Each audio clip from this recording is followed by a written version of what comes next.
Hello student, তোমরা যারা ক্যালকাটা ইউনিভার্সিটির আন্ডারে ফিফথ সেমিস্টারের ছাত্রছাত্রী আছো এবং তোমাদের রাষ্ট্রবিজ্ঞান সাবজেক্টটা এমডিসি কোর্স অর্থাৎ পাস কোর্সে আছে, তোমাদের জন্য আজকের ক্লাসটা খুবই গুরুত্বপূর্ণ। আজকের ক্লাসে তোমাদের সিসি 6 পেপার থেকে দুটি মোস্ট ইম্পর্টেন্ট 15 নম্বরের প্রশ্নের উত্তর নিয়ে আলোচনা করব।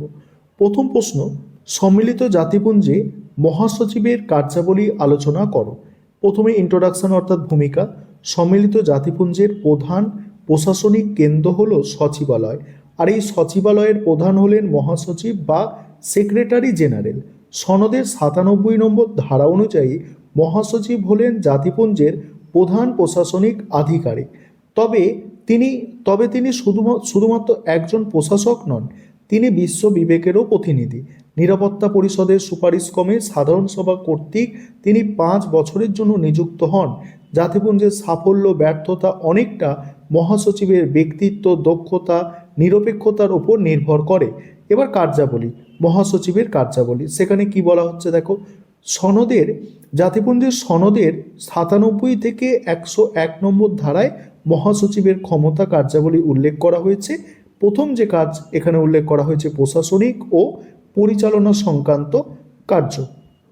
এখানে কি বলা হচ্ছে দেখো, সনদ অনুসারে অর্থাৎ জাতিপুঞ্জের যে সংবিধান আছে সেই অনুসারে মহাসচিব হলেন সংস্থার প্রধান প্রশাসক। সচিবালয়ের সমস্ত কাজকর্ম তদারকি করা, কর্মচারীদের নিয়োগ ও নিয়ন্ত্রণ করা তার প্রধান কাজ। সাধারণ সভা যে নিয়মাবলী নির্ধারণ করে দেয় সেই অনুযায়ী তিনি বিচারালয়ের জন্য কর্মী নিয়োগ করেন। এছাড়া জাতিপুঞ্জের বিভিন্ন অঙ্গ ও সংস্থার অধিবেশন আহ্বান করা, সেই অধিবেশনগুলোর জন্য প্রয়োজনীয় নথিপত্র প্রস্তুত করা এবং দলিলপত্র সংরক্ষণ করা তার প্রশাসনিক দায়িত্বের মধ্যে পড়ে। এবার সিদ্ধান্ত গ্রহণকারী, দেখো সিদ্ধান্ত কার্যকরণী। এখানে কি বলা হচ্ছে দেখো, জাতিপুঞ্জের বিভিন্ন সংস্থা বিশেষ করে সাধারণ সভা এবং নিরাপত্তা পরিষদ যেসব সিদ্ধান্ত গ্রহণ করে তা বাস্তবে কার্যকর করার দায়িত্ব মহাসচিবের ওপরেই ন্যস্ত থাকে। অর্থনৈতিক ও সামাজিক পরিষদ কিংবা অচি পরিষদের যেসব উন্নয়নমূলক বা সেবামূলক পরিকল্পনা গ্রহণ করে মহাসচিব সেগুলিকে বাস্তবায়িত করে। কোনো বিশেষ পরিস্থিতিতে শান্তিরক্ষী বাহিনী পাঠানোর সিদ্ধান্ত হলে মহাসচিব সেই বাহিনী গঠন ও পরিচালনার দায়িত্ব নিতে হয়। তারপর হচ্ছে রাজনৈতিক ক্ষমতা, 99 নম্বর ধারায় আছে।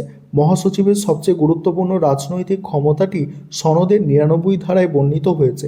এই ধারা অনুযায়ী মহাসচিব যদি মনে করেন যে বিশ্বের কোনো ঘটনা বা পরিস্থিতি আন্তর্জাতিক শান্তি ও নিরাপত্তার পক্ষে বিপজ্জনক, তবে তিনি স্বতঃপ্রণোদিত হয়ে বিষয়টি নিরাপত্তা পরিষদের নজরে আনতে পারেন। আর এই ক্ষমতার মাধ্যমে তিনি প্রশাসনিক গণ্ডি পেরিয়ে রাজনৈতিক নেতার ভূমিকা পালন করে। আর এটি তার নিজস্ব বিচার বিবেচনা বা ডিকশনারির ক্ষমতা। ঠিক আছে, নিজস্ব বিচার বিবেচনা বা ডিকশনারি ক্ষমতা, এটা না লিখলেও হবে, নিজস্ব বিচার বিবেচনার ক্ষমতা। পরের পয়েন্ট হচ্ছে বার্ষিক প্রতিবেদন পেশ। মহাসচিব প্রতি বছর সাধারণ সভায় বার্ষিক অধিবেশনে জাতিপুঞ্জের কাজের ওপর একটি বিস্তারিত প্রতিবেদন বা রিপোর্ট পেশ করতে হয়। আর এই প্রতিবেদনে তিনি গত 1 বছরে জাতিপুঞ্জে কী কী কাজ হয়েছে, কোথায় ব্যর্থ হয়েছে, ভবিষ্যতে কী কী পদক্ষেপ নেওয়া উচিত সেই সম্পর্কে নিজস্ব মতামত ও সুপারিশ তুলে ধরে। তার এই রিপোর্টের ওপর ভিত্তি করেই সাধারণ সভা পরবর্তী কার্যক্রম নিয়ে বিতর্ক আলোচনা অনুষ্ঠিত হয়। এবার হচ্ছে দেখো, কূটনৈতিক ভূমিকা ও বিবাদ মীমাংসা। মহাসচিব আন্তর্জাতিক বিবাদ মীমাংসার ক্ষেত্রে গুরুত্বপূর্ণ কূটনৈতিক ভূমিকা পালন করে। তিনি বিবদমান রাষ্ট্রগুলির মধ্যে মধ্যস্থতাকারী হিসাবে কাজ করেন। অনেক সময় তিনি নিজের উদ্যোগে বা নিরাপত্তা পরিষদের নির্দেশে বিবদমান পক্ষগুলোর সঙ্গে গোপনে আলোচনা চালায়, যা নীরব কূটনীতি নামে পরিচিত। এছাড়াও তিনি তার সদিচ্ছায় দৌত গুড অফিসের ব্যবহার করে আলাপ আলোচনার মাধ্যমে সংকট মেটানোর চেষ্টা করে। এবার হচ্ছে আন্তর্জাতিক চুক্তি ও সন্ধির নিবন্ধন। সনদের 102 ধারা অনুযায়ী জাতিপুঞ্জের সদস্য রাষ্ট্রগুলি নিজেদের মধ্যে কোনো চুক্তি বা সন্ধি সম্পাদন করলে তা সচিবালয়ে নথিবদ্ধ করতে হয়। মহাসচিব এই সমস্ত আন্তর্জাতিক চুক্তি ও সন্ধি নিবন্ধের ব্যবস্থা করে এবং সেগুলি প্রকাশ করেন। গোপন কূটনীতি বন্ধ করা এবং আন্তর্জাতিক সম্পর্কের ক্ষেত্রে স্বচ্ছতা বজায় রাখার জন্য মহাসচিব এই কাজটি অত্যন্ত তাৎপর্যপূর্ণ। এবার উপসংহার দিয়ে তোমরা এই প্রশ্নের উত্তরটা শেষ করলে তারপরের প্রশ্ন দেখো। পরের প্রশ্ন আছে মানবাধিকার রক্ষায় সম্মিলিত জাতিপুঞ্জের ভূমিকা। এই প্রশ্নের উত্তরটা এবার তোমরা দেখে নাও। একটা বিষয় তোমাদের এখানে বলি, তোমাদের জন্য অনলাইন কোচিং ক্লাস চলছে। তোমরা যদি কেউ পেড ব্যাচে অ্যাডমিশন নিতে ইচ্ছুক থাকো বা আমাদের থেকে স্টাডি মেটেরিয়াল পারচেস করতে চাও, তাহলে স্ক্রিনে দেওয়া নম্বরে তোমরা যোগাযোগ করতে পারো।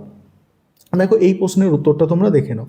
প্রথমেই ভূমিকা অর্থাৎ ইন্ট্রোডাকশন, সেখানে কি বলা হচ্ছে দেখো, দ্বিতীয় বিশ্বযুদ্ধের ভয়াবহতা বিশ্ব নেতাদের উপলব্ধি করতে বাধ্য করেছিল যে বিশ্বে স্থায়ী শান্তি প্রতিষ্ঠা করতে হলে প্রতিটি মানুষের অধিকার ও মর্যাদা রক্ষা করা আবশ্যিক। আর এই উদ্দেশ্যে 1945 সালে সম্মিলিত জাতিপুঞ্জ প্রতিষ্ঠিত হয়। আর জাতিপুঞ্জের সনদের প্রস্তাবনায় 1, 13, 55, 62 প্রভৃতি ধারায় জাতি, ধর্ম, বর্ণ, লিঙ্গ নির্বিশেষে সকল মানুষের মৌলিক অধিকার ও স্বাধীনতার কথা বলা হয়েছে।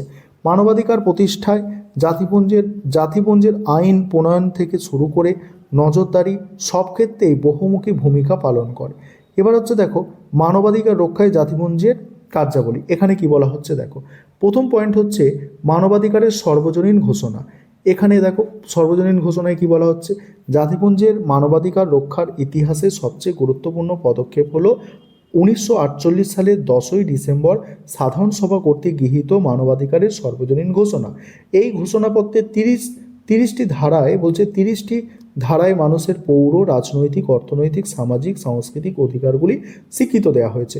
যদিও এটি আইনগতভাবে বাধ্যতামূলক ছিল না, তবুও এটি বিশ্বের সমস্ত সংবিধান ও মানবাধিকার আন্দোলনের মূল ভিত্তি বা ম্যাগনাকাটা হিসাবে কাজ করে। 2 নম্বর পয়েন্ট হচ্ছে দেখো আন্তর্জাতিক চুক্তি ও আইনি কাঠামো।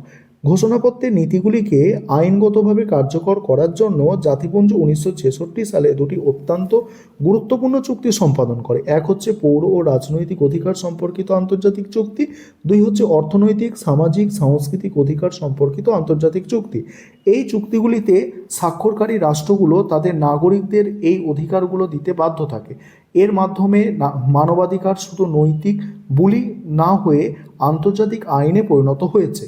তারপর দেখো মানবাধিকার কাউন্সিল ও কমিশন। এখানে কি বলা হচ্ছে দেখো, মানবাধিকার লঙ্ঘনের ঘটনা তদন্ত ও প্রতিকারের জন্য জাতিপুঞ্জ 2006 সালে মানবাধিকার কমিশন ভেঙে মানবাধিকার কাউন্সিল গঠন করে। আর এই কাউন্সিল বিশ্বের যে কোনো প্রান্তে মানবাধিকার লঙ্ঘিত হলে তার তদন্ত করে এবং অভিযুক্ত রাষ্ট্রের বিরুদ্ধে নিন্দা প্রস্তাব আনে। আর এছাড়া ইউনিভার্সাল পিরিয়ডিক রিভিউ এর মাধ্যমে প্রতিটি সদস্য রাষ্ট্রের মানবাধিকার পরিস্থিতি নিয়মিত পর্যালোচনা করা হয়। তারপর হচ্ছে দেখো বিশেষ গোষ্ঠীর অধিকার রক্ষা। সমাজের দুর্বল ও অবহেলিত শ্রেণীর অধিকার রক্ষায় জাতিপুঞ্জের বিশেষ ভূমিকা নিয়েছে। নারীদের প্রতি বৈষম্য বিলোপের জন্য CEDAW কনভেনশন, শিশুদের অধিকার রক্ষার জন্য শিশু অধিকার সনদ এবং প্রতিবন্ধীদের অধিকার রক্ষার জন্য পৃথক কনভেনশন তৈরি করা হয়েছে। আর শ্রমিকদের অধিকার রক্ষায় ILO, শিক্ষা সংস্কৃতির অধিকার রক্ষায় ইউনেস্কো নিরলসভাবে কাজ করে চলেছে। এবার হচ্ছে বর্ণবৈষম্য এবং উপনিবেশিকতা বিরোধী ভূমিকা। জাতিপুঞ্জ তার জন্মলগ্ন থেকেই বর্ণবৈষম্য ও পরাধীনতার বিরুদ্ধে সোচ্চার ছিল। দক্ষিণ আফ্রিকার বর্ণবিদ্বেষী সরকারের বিরুদ্ধে জাতিপুঞ্জ দীর্ঘকাল ধরে অর্থনৈতিক ও রাজনৈতিক অবরোধ জারি রেখেছিল, যার ফলে সেখানে বর্ণবাদের অবসান ঘটেছে। এছাড়া এশিয়া, আফ্রিকা ও লাতিন আমেরিকার বহু দেশে ঔপনিবেশিক শাসন থেকে মুক্ত করে আত্মনিয়ন্ত্রণের অধিকার প্রতিষ্ঠায় জাতিপুঞ্জ সাহায্য করেছে। তারপরে হচ্ছে শরণার্থী সুরক্ষা ও মানবিক সহায়তা। যুদ্ধ বা রাজনৈতিক কারণে বাস্তুচ্যুত মানুষদের সুরক্ষায় জাতিপুঞ্জের শরণার্থী বিষয়ক হাই কমিশন গুরুত্বপূর্ণ কাজ করে। শরণার্থীদের আশ্রয়, খাদ্য, আইনি সুরক্ষা প্রদান করা এর কাজ। এছাড়াও কোথাও গণহত্যা, জাতিগত নিধনের ঘটনা ঘটলে নিরাপত্তা পরিষদ সেখানে শান্তিরক্ষী বাহিনী পাঠিয়ে অর্থনৈতিক নিষেধাজ্ঞা জারি করে মানবাধিকার রক্ষার চেষ্টা করে। এবার উপসংহার দিয়ে তোমরা প্রশ্নের উত্তর শেষ করবে। এইভাবে তোমাদের প্রশ্নের উত্তরগুলো কিন্তু পরীক্ষায় গুছিয়ে লিখতে হবে।